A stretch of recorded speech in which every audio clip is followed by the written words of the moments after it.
Hello mga kamarites! Namiss ko kayo kausap, namiss ko mag-voice over. Ayan, nagmamaganda-ganda nga ako dyan, naglalago-lago dahil nakasabay tayo sa isang shuttle ng The Heights. Papunta nga ako ngayon sa The Heights Casino sa Clark. Samahan nyo nga ako, pupunta tayo ngayon sa The Heights, paulit-ulit Ayan, dahil nga may asikasuhin tayo and meron akong kukunin. So, ayan na nga, nakarating na tayo sa The Heights. Alam nyo, pinakadulong-dulo nga naman itong The Heights nito. Kaya kapag nagko-commute ako, nahihirapan ako dahil nagtataksi lang ako, nagmamaxim ako. Magkano yung nagagastos ko? Sa taxi is 150 hanggang main gate lang yon. Tapos yung maxim hanggang The Heights is nasa 150. Kaya minsan sumasabay talaga ako sa shuttle. Ayan na nga, nakarating na tayo nakarating na tayo dito sa The Heights. Pagpasensyahan nyo na nga. Hello.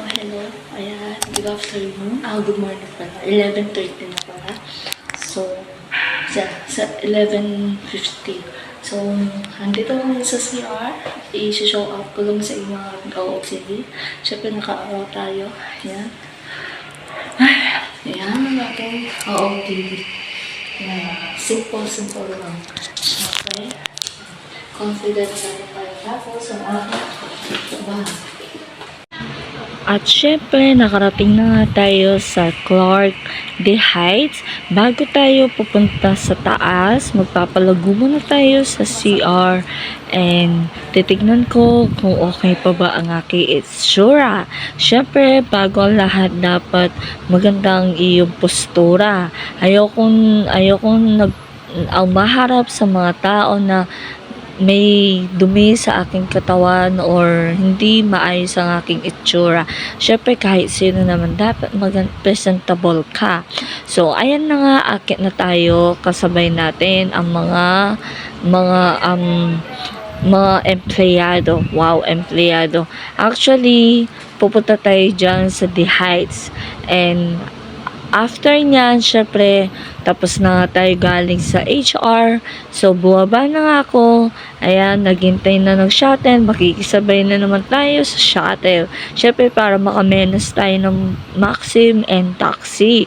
Ikaw ba naman, wala naman ako naipon sa sahod ko. Puro maxim and taxi na lang tayo. Lagi, ayan. May mag-out kasi ng 2 p.m. So, 1:45 na dito, kaya makikisabay ako dahil papunta rin naman siya na main gate. Syempre, para hindi sayang ang ating pera, diba? Ayan, abangan nagpipicture ako, dumating si kuya na driver. Naiya tuloy ako. And fast forward, pumunta nga ako ng Angeles after ko sa The Heights. Ayan, nagtingin ako, dapat pupunta talaga ako ng New Star. Pero dito ako napunta sa may Angeles, harap ng sa may tabi ng Sapambato Terminal. Para lang makabili nito na puzzle mat, mat.